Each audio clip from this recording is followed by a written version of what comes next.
Hi, everybody. I hope you're doing marvelously well. If you're not already familiar with Jesse Ray Ernster, I would be quite surprised because his videos are pretty fantastic. Check out down below. But like myself, he's not an influencer as his first job. In fact, it's probably like your eighth job.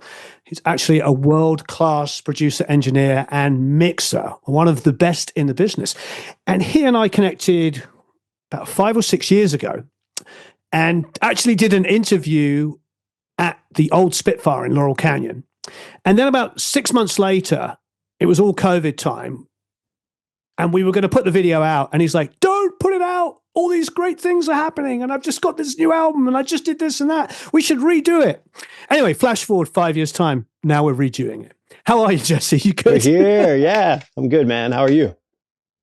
I am good. Yeah, you were already killing it and doing really great 5 or 6 years ago. But ever since then, it's quadrupled or maybe more. Your career has really, really taken off. Thankful, man. I always think of a phrase that my dad would say, because we got to work on music together, both in the studio and live on stage. We would play. Wow. And whenever we would head to a gig or head to a session, he would say, guess what we get to do today? It's like what frickin' lottery did I win in a past life? Like I did something right, man. It's I kind of fell into this accidentally and I just feel good. No, I think it's an absolute blessing. It is a blessing to do this. You've got your Strat, you're a guitar player, and you know what it's like, because I don't know about you, but I'm sure you discovered music when it was all you had in the world. For me, it was just like music was like it. I looked at those Queen album covers and read all the lyrics and saw pictures of Brian May and was like, I don't know what that is, but that's what I want to do. Yeah. I mean, dude, it was like being a kid before we even learned what love felt like or what sex felt like or substances or any of the stuff I'm not supposed to talk about on YouTube. Before we even knew what any of that was, we knew what the feeling was when you'd get goosebumps from a song. You would reach this higher place, and it's we know how addictive that is, and so I've been just chasing that for decades now. Give us a little bit of a backstory here. You are from, what did you call it? Winterpeg, Manitoba. Yeah, so back in the icy tundra of the middle of the continental United States, we have a little town called Minnesota, which was where I grew up. But right north of there, over the border, we've got Canada, which was where my dad, his path intersected with my mom's, where she was living at the time. He was on tour, shredding guitar in a band. They met, fell in love. Jesse was born about 9.5 months later, and the rest was history. We moved down to Minnesota when I was a little baby. Grew up there making records and just seeing my dad, do the whole musical lifestyle, playing in bands. And we also had a home studio. He was an early adopter of Pro Tools, Sound Tools at the time. And so we had the drums were always mic'd up in our house in one room, and we had a vocal booth and we had guitar amps plugged in all the time. So this was just like our house was a creation station that was just almost made for breeding a music machine. And I kind of had no choice in the matter. That was frankly all there was to do out in the middle of nowhere. I often think about that because my son grew up around that. I remember when we were doing an Aerosmith record 12 years ago, he would have been 6.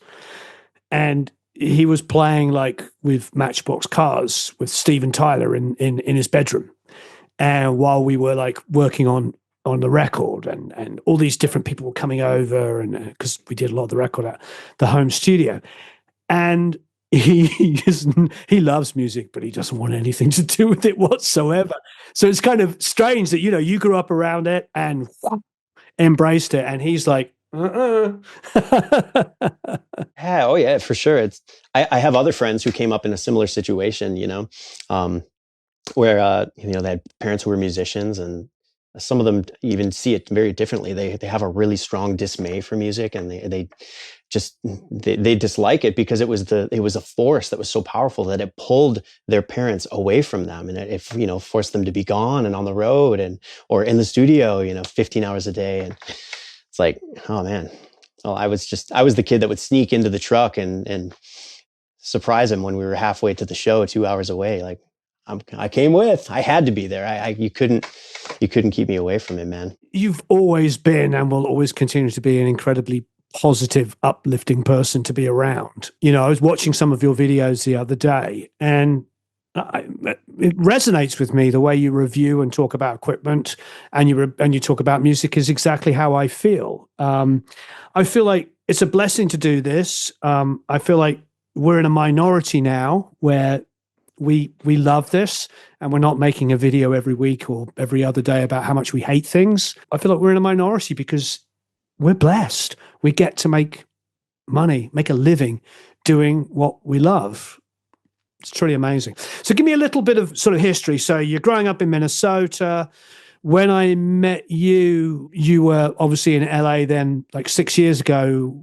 Did you come straight from Minnesota to Los Angeles? Yeah, exactly. So the quick bit about Minnesota is I grew up playing in bands, and I was kind of naturally the guy that had all the recording equipment. So I would start, we would record our projects and our albums and songs at my house. And then naturally the other bands that we became friends with would come over too. And I just started recording a whole lot of local acts, and I caught the bug and got addicted to that. And I realized I liked being at home recording and mixing and turning knobs and sculpting and tones and getting textures within a song a lot more. I preferred that a lot more to sleeping in a van and touring and getting, 45 minutes of fun per day versus, 24 full hours of fun at home.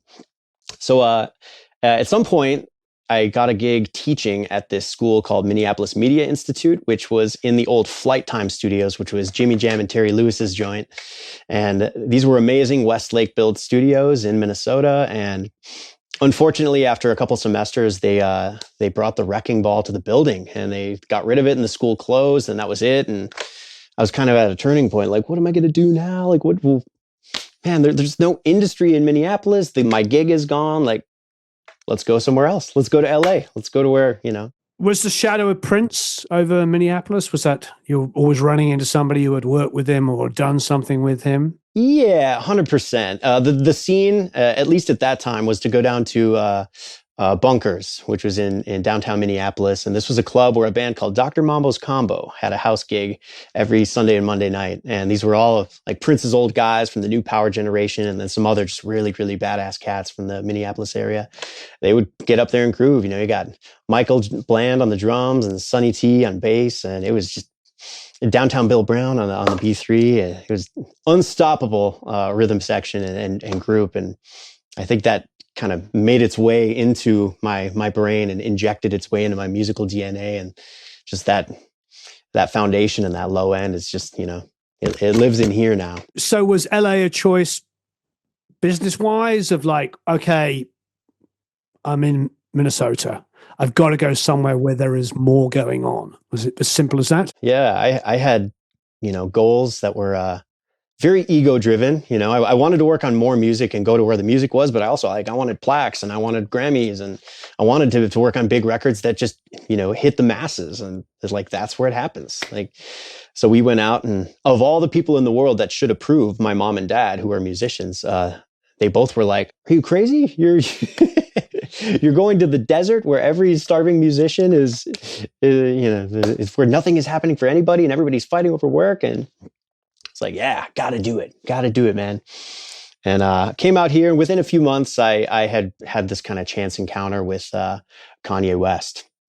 Now, an unfortunate turn his life has taken, and I don't condone any of his behavior or anything. But at the time, this was a really big opportunity. This was back in 2019. Yeah, I ran into him down at Nightbird Studios in West Hollywood because I was engineering for this artist Tyga. Ye walked in, and he was hanging out with us, and we were recording. And finally, by the end of the night, I worked up the courage to approach him and just say, "Hey, man, I'd love to work with you." And he said, "Okay."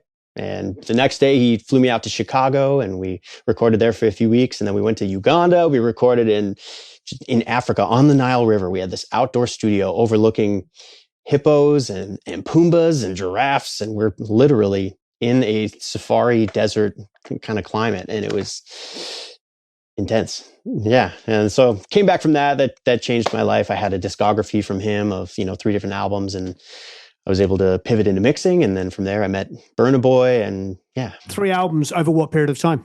Like 3 weeks. I worked with him 3 weeks, and so much of the work that we did in that period of time went on to just be, a part of his discography for the next like 5 or 6 years. And you got properly credited on everything? Yeah, credited. It was just engineering, so no royalties or anything like that. But yeah, I got credited, and I got to come back with a little bit of money, and so we bought our first house and had our first baby over in Van Nuys in the Valley of California. I'm all nostalgic over here, you guys. Oh. So wait there. So you're back. You're in Van Nuys. You buy a house.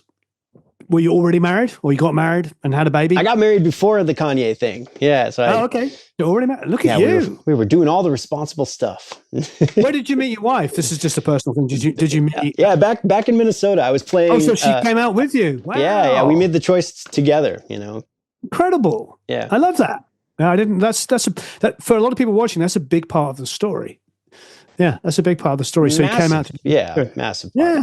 Where did you go to next after those three records that were spread over 6 years?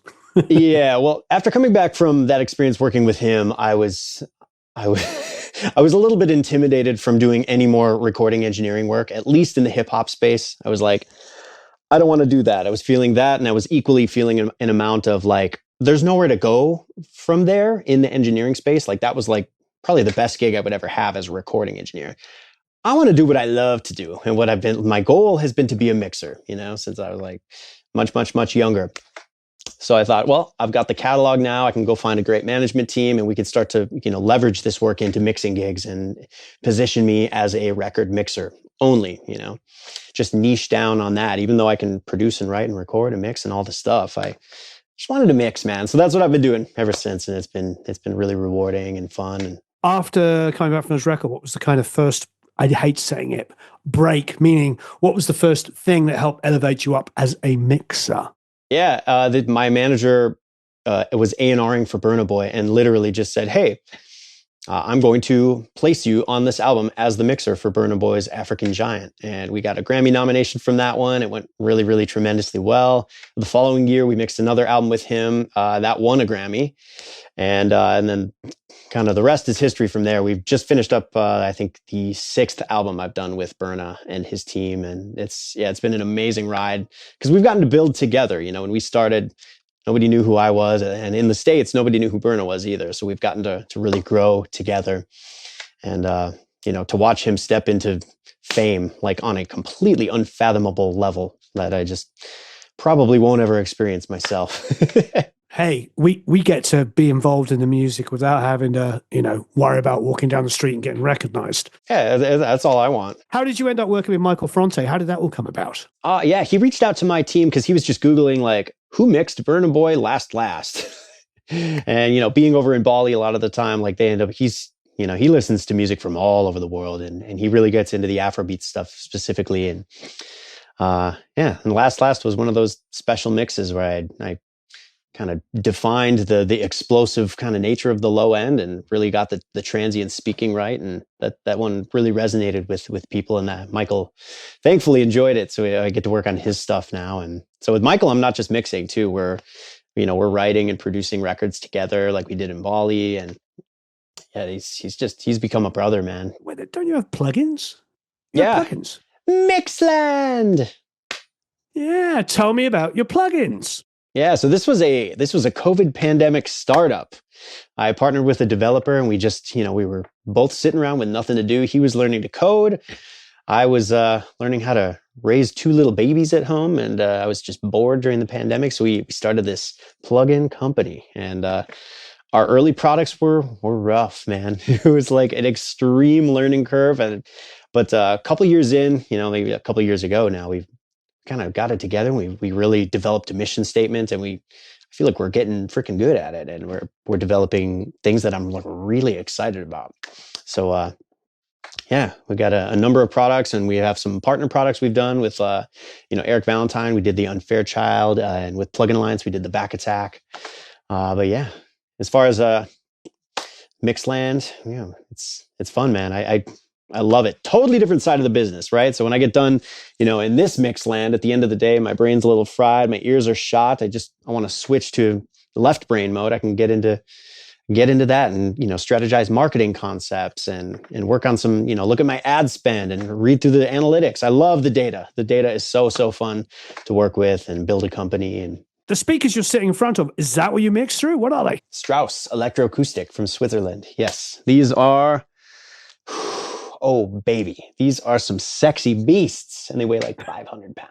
Do you use them because of Eric, or did you discover them another way? Yeah, I learned about these from Eric. So I learned about the little ones, the ones that I believe he had at that time. I mean, we both come from NS10 land, and like I have those off to the side here, out of frame. But yeah, the NS10s, man, it's a hard beast to overcome when you come up on it. I think you're in the same boat, yeah? Similar concept, not a sealed design, but it's a passive two-way with an immaculately perfectly just like set up crossover. So like the components are it's just amazing. They just sound great. I'm not like a technical guy and I don't know a ton of stuff about speakers, but I just know that they just work. And I've been on them for like 6 years now, and yeah, it's really freaking good. I would be doing myself a disservice at this point to switch to anything else. And I know guys that'll switch, like, oh, this month I'm doing PMCs this month. And then the next month they're like, oh yeah, I'm trying some ATCs in my room. It's just like, I'm not interested in doing any of that, man.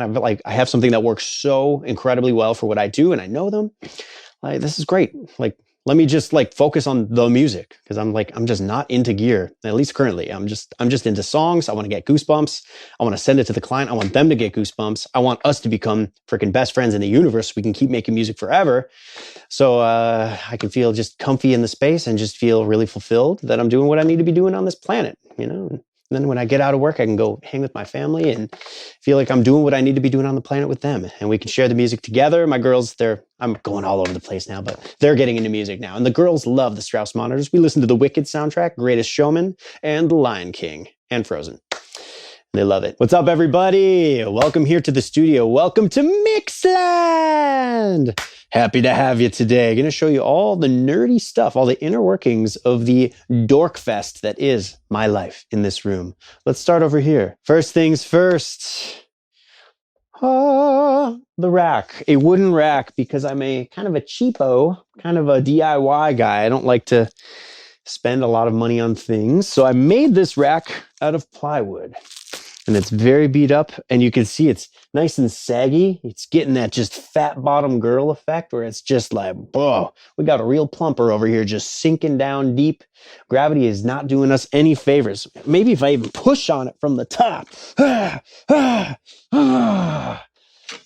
Pretty strong. I don't think we have anything to worry about with the architectural integrity of this rack. Okay, let's start from, everybody starts from the left, upper left. We're going to start from the very bottom right, because I think that's the better way to go about this. This is a Whitestone Evil P331 tube line amplifier. This is heard on my mixes, just right on the mix bus. This is an amazing piece of tube gear. It has tons of headroom. And what I mean by that is you can run just anything into it. You can run a really, really, really loud modern mix with huge bottom end, huge 808s, huge kicks, and the tubes do not crumple under pressure. They just stay amazingly beautiful and really, really punchy, but it adds a lot of this just mid-range bloom and just kind of harmonic warmth that's just really, really pleasing. It's just sort of a betterizer. The Whitestone, man, freaking special unit. Love these things. Next, we have the vac rack. This thing is amazing. They don't make these anymore, but this is a 90s unit. You've seen CLA, TLA, Michael Brower. They all have these racks full of vac rack optical limiters, and it's great on bass guitar, background vocals, mix bus. I love this thing. I got this from my friend Tom Ware over at Studio City Sound, which was one of the first studios that I started working at when I moved to LA many years ago. It was one of my favorite SSL rooms to go into. And this was just always a piece that I love to use. And when he got rid of the SSL and was kind of taking that room apart, he offered to sell me this, and I took him up on it. You'll notice there's a story with every piece of gear here, and a lot of them are just pieces from friends, and just they all have a story, and it's a special little collection for me that way. Next, we have the Eventide H3000 that I got from my friend Bob Clearmountain through my relationship with the good folks over at Apogee. And to my knowledge, this is the very last piece of gear to come out of his studio before, unfortunately, he lost his home in the Palisades fire. So, to my knowledge, this is the one kind of remaining piece of Clear Mountain gear that's like still out in the world, able to be used, and it's really special to me. And I still have the Clear Mountain client tag from when he sent it into Dave Kulka to get repaired and serviced right before he handed it over to me. Man, it's sweet. I love to take the knob and just go. Jokes aside, that actually is one of the things that sets this apart from the plugin. A lot of people will ask, like, does it make sense to have an H3000 hardware versus the plugin or versus microshift? And the difference is that you can, pull up your parameters and you can like automate some really cool, tape flange effects or just modulating pitch on things. And you can do it and record it live back into the box. And you can just, you can have moments crescendo and just little things to just really help transitions into, as you're having a song flow from one section to the next. These are things that can bring just a little extra edge and a little more excitement into productions. Next, we have the ADR Compacts, the original, we're talking When the Levee Breaks, Led Zeppelin, drum room sound. The Compacts, man. I got this from my friend Greg Scott. Some of you may know him as UBK or the Kush audio guy, House of Kush. Him and I became friends out here in LA like 6 or 7 years ago. And he's been a good friend and just a mentor to me in life. Like I just freaking love this dude. And he gifted me this Compacts. He said I already modeled it. I don't need it anymore. Like, well, will you give it a good home? I'm like, yeah, of course I will.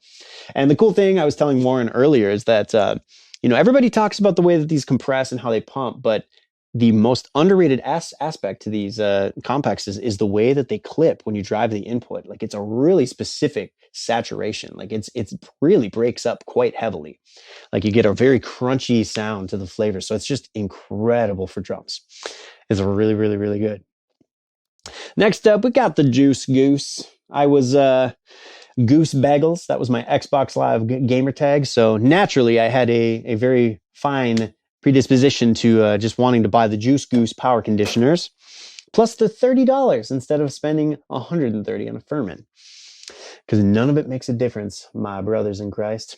So next up here, we got the TAC 3340, a 4-track tape machine. And this thing is really cool too. This is sort of my introduction to tape, to working with tape, because I just didn't come up in that era. And I've always had just fantasies about getting to work with tape and learning, what it does to sound. And so I've been running things through this and just really loving the quality and the texture, even though it's just kind of a basic consumer. Like this was sort of like a toy in the 70s. This was not really a serious recording device for like professional releases. But it really does something special. It's very dark. It's very crunchy. It's special. It's cool. I'm hoping to make my way into the Scully Tape Machine Club in the next few months. I have my eyes set on a Scully Tape Machine, an 8-track, and I just need to make some room. I need to make room to get it in here. Speaking of Scullys, right down here, we have two Scully 280 preamps. They have this really, really unique, crunchy thing. They're just, if you open them up and look in the back, there's just like 5,000 different germanium transformers. And it just smells like 60-year-old death. It's just awesome. So it's just righteous. Love these. Next up, we have two modified distressors. These are really unique distressors. The first one was modified by Jim Williams at Audio Upgrades.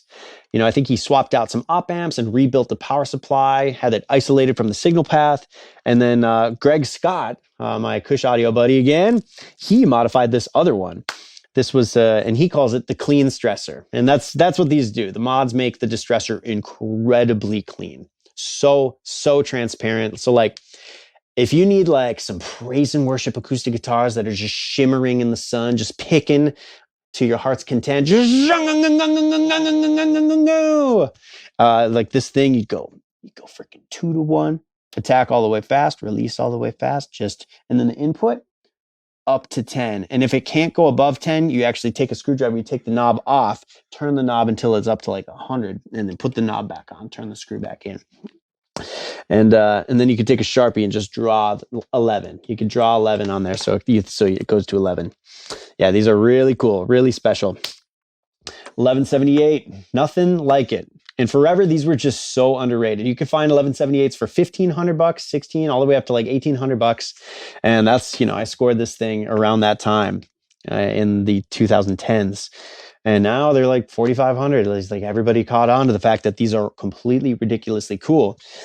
I think the reason they weren't popular is because like the Rev, I think it was the Rev H, or whenever they went to Silverface 1176s, they removed the transformer and they went to just an op-amp design. And they like these 1176s didn't have a ton of flavor, but this is a completely different unit. It's not just two of them put together. It has such a unique coloration because of the op-amps. Like it's just whooshy and gushy and lushy and bushy. It's just all about that bushiness. I want that bush.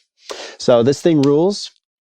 Moving up here, we've got a little Hazel Rig VLC, and this thing I just use for tracking. I'm like, if I need to plug in and like track some acoustic guitar or use this, I've got an 80s U87, super old one. It's just really, really sounds awesome. I'll break my stuff, and then I'll plug it in through this thing, and I'll go with the knobs, and I'll just turn them kind of randomly because I don't really know what this stuff does. I'm just right there. Yeah, perfect. And then 1969 Rev A Blue Stripe 1176. This thing is amazing. This came from my friend Ralph Skelton. He had this in storage forever. He pulled this out of a front of house rack from a dive bar in Texas. They were using this as a compressor for the frickin' pull tab like microphone for this dive bar. Unbelievable. It was broken. It was super beat up. He put it in storage forever. And when he was working on something else for me, because he was teching a lot and helping me repair some of this other gear, he said, "Oh yeah, I have one of those old Blue Stripe ones. Those were cool. It's really distorted though. It sounds like a fuzz box." And yeah, it did, and it does. These are really, really distorted and really cool. So it does a really unique thing. I'm mixing this great kind of funk rock vintage project from this band Bombargo right now, and a little bit on this last RC Drive album as well. These are rock groups that just have a lot of texture, and something like the 1176 is just really freaking good at doing that. Next up, my trusty set of NS10s. Well, it's one of them. I've amassed quite a collection. My closet back there has several sets of NS10s, but these are my favorite ones. This is an 80s set, and they just represent the info in the way that I like. I like them in this boombox orientation. Shout out Andrew Morey. He's kind of the godfather of doing that, because if you put them close together, they couple and they get a lot more strength and coherence in the low ends. You can really, get a more of a sense of what's going on in the low end. And it also seems to just smooth out any of the phase anomalies in the upper mids too. It really makes them really pleasing. And I like to just take my face and just put it right in here. And then I close my eyes and I'm like, oh yeah, baby, it sounds so good. I mean, my mix doesn't sound good, but the speakers sound good. Oh yeah. Okay. Up here, I don't even know why I had this. I thought maybe I would use it. I bought it. I have never even plugged it in. It's called the Really Nice Compressor. Really nice compressor. I don't know if it's really nice. I guess we'll have to find out. Arguably the most important piece of gear in the recording studio for me is checking what it's going to sound like on the Apple AirPod Pro 2s. This is just, we're in a beautiful age, you guys, because we just know what the consumers are going to be listening on. It's amazing. When I was coming up, some people had Beats, some people had Apple earpods. It's just like everybody had listened on a different set of speakers and a different type of set of headphones. It was just like the targets were all over the place. You don't know what you're shooting for. I know what they're going to hear it on. And as long as it works there, I think we're in business. Yeah. Okay. Next up, this stuff is up here for a really important reason. Because when I'm filming videos, I need to have the selfie cam right up above my speakers. So when I'm right here and I'm just doing a little freaking stand-up situation, mixing, I'm filming, it's just perfect. And it shoots me right in the dome, buddy. Okay. Yeah, other than that, AxeFX Ultra, I'll plug that in sometimes when I need some unique effects. The other day I did like an Edie Brickell kind of an envelope filter thing, so I dialed that in. 88 MP1. I know Warren has one of these too. Eric's like, yeah, baby. Yeah, awesome. Korg tuner. This was my dad's original tuner from his road days in the 90s. Super fun to have. Video audio switch, so you can plug in the Sony PlayStation and the N64 and run them all out to the screen. All you got to do is hit one button when you want to switch. Like, oh, I'm done playing PlayStation. Time for N64. Boom! Switch over to the N64. You're good. It's quick. You don't have to unplug all the cables all the time. Remember that? Forget about it. All right. Next up, the station here. Generally, I'm like in a chair sitting here usually, but a lot of the time, I use this tube trap as my standing desk. And I'm right over here because the beauty of these Strauss monitors is you have a horn that just throws and disperses top end. So there's not a sweet spot that's like restricting you and limiting you to being, oh, I have to be right here. I have to be in the sweet spot. I have to be able to mix perfectly. Like, no, you can be anywhere. You can be comfy. And the way that this room is dialed in with the nice big open ceilings, it's just like walking around anywhere in here, it's going to sound really good. So I just love to kind of mix right here. I get comfy. I use this sort of Bullet Train Express keyboard platform that houses the Apple Magic Keyboard and Apple Magic Trackpad. Got this LG monitor that's especially dirty and has dust all over it. Kind of looks like Eric's computer monitor that I saw earlier. And then down here we'll look at the stuff. The main station. I'm using the Apogee Symphony Special Edition, the Mark II Symphony Special Edition that is just really, really freaking cool. It solves a lot of problems because I've had some other interfaces where it's just like you have to turn on the interface first, and then you have to turn the computer on, and then you have to spin in a circle 3 times and blink twice, and just pray for mercy from Puss in Boots that everything's going to work out. And thankfully, this thing, it just makes it good, makes it easy. And I do all these hardware inserts, and I've got the amps that plug in, so it's nice, works really well. Plus, Apogee's just a bunch of sweet humans. They're not a tech giant that's just trying to stomp on you and take your money. They have ethics. When the fires happened in the Palisades, they just get reimbursed everybody. They just sent out equipment. They just gave everybody gear. Like, here, get back to work. Get back to work. Here's some free gear. Cord. The Cord amp is powering the Strauss monitors. Let me just look at this thing. It has a rolly ball. Let's zoom in on the rolly ball, Eric. Sometimes I just get down here and I just rub the rolly ball like that. If you want, you can use 2 fingers and just rub the rolly ball. It even makes a sound. I'll get the lav mic really close to the rolly ball so we can hear the sound. Yeah. We'll put some, Eric, put some reverb on that. That's good. Less decay time. Yeah, there you go. Nice. Okay, yeah, this thing is really good. The Pacific Innovative Electronics amp powers the NS10s. That is a Ralph Skelton build. This is custom, one of a kind. You won't see these anymore. Really special. I got this little Apogee control remote. You can turn the volume down or up or down or up. Switch your monitors or go to mono or go to mid, do all the stuff you want to do. Amazing. Another little juice goose. Another juice goose. You guys can add me on Xbox Live, Goose Bagels. And look at this. Look at these bad boys. Somebody needs some new headphones. These are great because clients come over and they put them on. And then when you take them off, they have just pieces of black faux leather just all falling onto their there's crumbs everywhere. It gets all over the carpet. Here, you can see some of it. Let's zoom in on some of the black crumbs. Look at that. Look at the black crumbs. These fucking headphones are so old. Okay.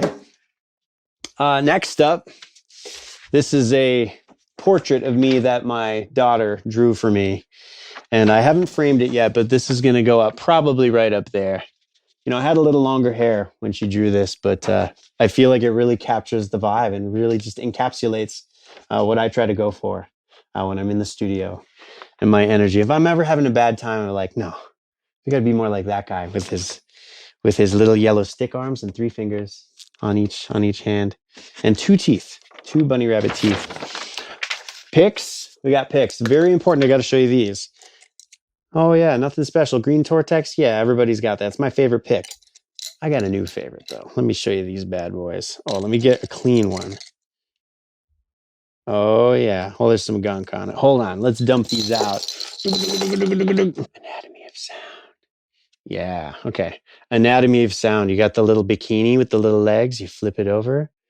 You got the little butt cheeks with the little thong.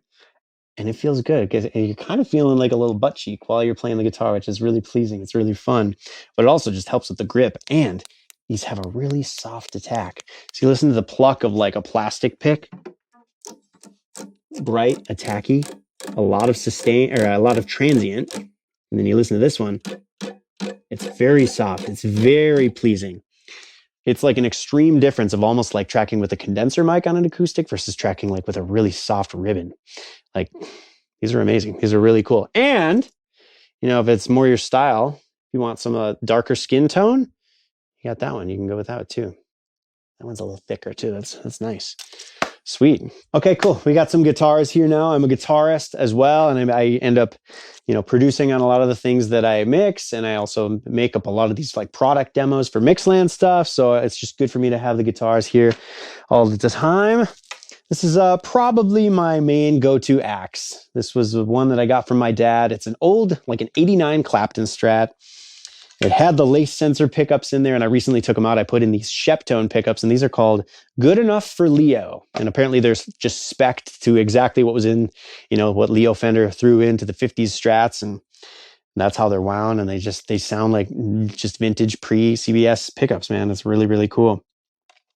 Yeah, this is a ripping little guitar. Got the tall frets. I'm about the tall frets and then a higher action.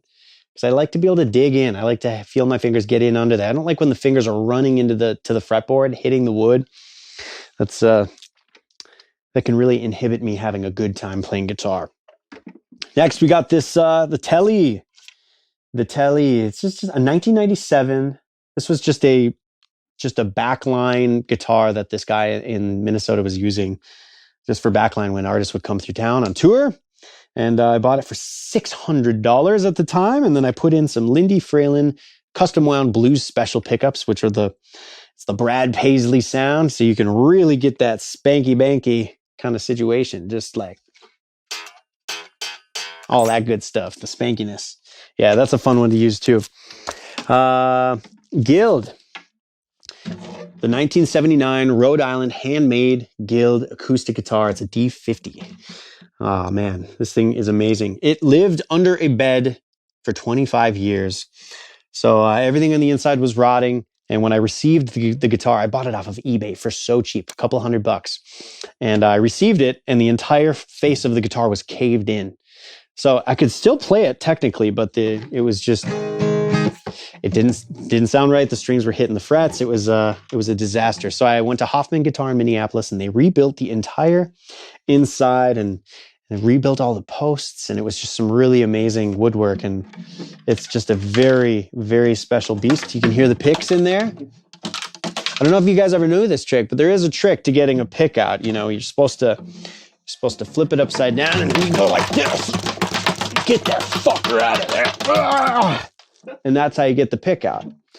Right there, see? All right, next up, we got a little Gibson Les Paul. Nothing too special here. This is an R8. It's like a 2007, like an R8, so a 1958 reissue. We've got the Wiz PAFs. PAFs, PAFs. I don't know what you say, but these are the Wiz offering that is supposed to be the closest thing to like original Les Paul pickups on like a 58, 59. And yeah. It's one of the heavy ones. It's like a freaking heavy. It's like a tank. And I really like that because I like to pick it up and feel like it's solid. But everybody's like, no, you want the light Les Pauls because they resonate better and they have better tone wood. And like, I just haven't found that to be the case at all. I think it's just all about the pickups. All about the pickups, baby. This one's really, really, really fun. I'd love to have a little gold top though, or a little lemon burst. Yeah, maybe someday. Okay, cool. We got some amps. These are just a couple amps. I have a bunch of Marshall amps that are in storage, but the JCM 800 gets used all the time. This is a modified one from my friend Eddie Lenz over across the pond. And yeah, this is a 2204, I believe it's what it's called. So it's the original vertical input JCM 800, which was really cool. And people seem to enjoy that model. And he put in this 3436 mod, which is like the slash It's supposed to be like the appetite for, not the appetite, but it's supposed to be like the Use Your Illusion amp that he used in that era. So it's very just like barky. It almost sounds like there's just a wah cocked, just so it's just wow, wow, wow. It has this very resonant, pokey thing, and it's really hairy. It's just like, so the breakup of when you play like a full open chord, it's just like you can hear every single string ringing out independently, but just with all this hair and texture, and it's just really fun. Matchless, one of two matchlesses. Between my dad and I, he has the Chieftain, and I have the DC-30. And the Chieftain's the one I want, and the DC-30 is the one that he wants, but we live 2,000 miles away, and this is just how it is. I don't know how we're going to make that trade at some point. But I really, really love this. Man, I think the DC-30 is like the most versatile amp. You can do anything with it. It's incredible. It's really, really special. Yeah. Next, we've got the Bowflex. The Bowflex Weights. Yeah. Not much to say about that. If only I picked them up once in a while. It would do a lot of good. Certainly my physical therapist would be a lot happier with me if I were doing the required exercises after the terrible rear-ending car accident that I endured in 2017. She was texting and driving. She was so sorry though. Okay, next up we got treatment. We got a bunch of room treatment in here. So this room is a Gerhard Westphalen designed room, and he is an amazing mastering engineer and acoustics designer. So the whole room is just full of these different types of panels. And these ones that you're looking at are DA9 panels. I don't know what to call them, but they're super big, and they have kind of a resonant sheet on the back. So there's like a membrane that does something, because apparently you want material and you want like a membrane to do something. You want like air gaps. It's all these specific things. I didn't design them. I just followed the plans. I built all this stuff. Hammer, nails, screw gun. It was a lot of fun. And in the very back, I can show you kind of those panels too. We got some of these John Hunters are here just to cover up some space. Got a couple ASC tube traps. I have a bunch of those in storage as well. But yeah, right here, these big boys got kind of this L-shaped situation. These are membrane absorbers. So this is an MLV layer on the front. It's sort of like it's a sealed box, completely sealed. And this is like, it's like a resonant drum basically, right? So it just lets all this super sub information through. And then there's 24 inches of pink fluffy behind that with a 2-inch air gap. And those are the back wall. And then where there's the window and the door, no treatment, because low end sub information just goes straight through those anyway. This room has been really, really good to me, really special. It's been a really, really fun place to continue to dial in my skills, because I'm, like anybody watching, we love to do this, but we're never quite there, So to be in a room where at least the opportunity is there to feel like you're hearing things really accurately, it does make learning a lot better and a lot easier to achieve things. So yeah, this is my studio. Thank you guys for coming along for the ride. This is really, really fun to share it with you. Jesse, you rock. Thank you ever so much for having us. And we'll speak to you again very, very soon. So long, farewell, auf Wiedersehen, au revoir, adios, goodbye. Take care, bye.